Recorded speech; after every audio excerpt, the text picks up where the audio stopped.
Okay, so I started the Checklist Ministries because there was a lot of things I was confused about. A lot of people I know that believed in Christianity and people I know that wanted to believe, didn't quite believe, were on the fence. And they're both sides, believers and non-believers. The same reasoning is there were just some things that they couldn't put together, some things that didn't make sense to them, and they were confused. So the people that weren't Christians or had not given their life to Christ, they had a hard time jumping in because some things didn't make sense to them. And people that did give their life to Christ had problems. They just had problems with it because still things didn't make sense to them, but they still believed. They just had a lot of questions, a lot of confusion. Okay, and one of the subjects that comes up quite frequently that confused me as well was this concept of the Earth rotating. Okay, so we hear a lot about flat Earth and the Earth being flat. People have these theories about the Earth being flat versus science saying it's a globe, and then there's conspiracy theories and all these different things. And really what it comes down to is translation. Okay, I mean, we have the Old Testament, which describes that, was over 6,000 years old, right? I mean, I don't know when they wrote it exactly. Don't quote me. 3,000 years ago, 4,000 years ago. But nevertheless, the stories were handed down throughout the centuries, long before then, I mean, the beginning of time. So these stories and these messages have been shared for a long, long time. I'm not even sure we could put a date on how long these biblical stories have been shared. Maybe they can, but that's not the point of this conversation. So we're talking about the rotation of the earth. So people are going to say, a lot of people that have the belief that the earth is flat are going to say the earth doesn't rotate. And they're going to use, biblical people, good-hearted people that believe in the Bible, believe in God. But they're going to point to the Bible and they're going to say, here, what was it? 1 Chronicles 16:30 says, fear before him, all the earth.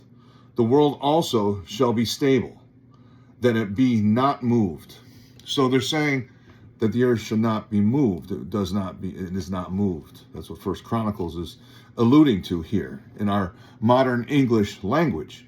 Psalms 93, verse 1, the world also is established, that it cannot be moved. Now that seems plain and simple to me, right? Common English says, what do I need to know? What more do I need to know? It can't be moved. This isn't like a deep research we have to do. It says it can't be moved. Okay, right. And that's where I was. And I had these conversations and arguments with friends of mine that are also Christians and believe in the Bible as well. Okay. And so it's tough because we're both talking about the same thing. We both believe in the same God. We both believe in the same Bible, but we're confused on some subjects or we disagree. Okay. Maybe not confused. Maybe someone's confused. Maybe someone's not. I don't know. But my point in this whole conversation is that the word moved, the Hebrew word originally for that, word was originally pronounced mot, and what that means, to totter, shake, slip, be moved.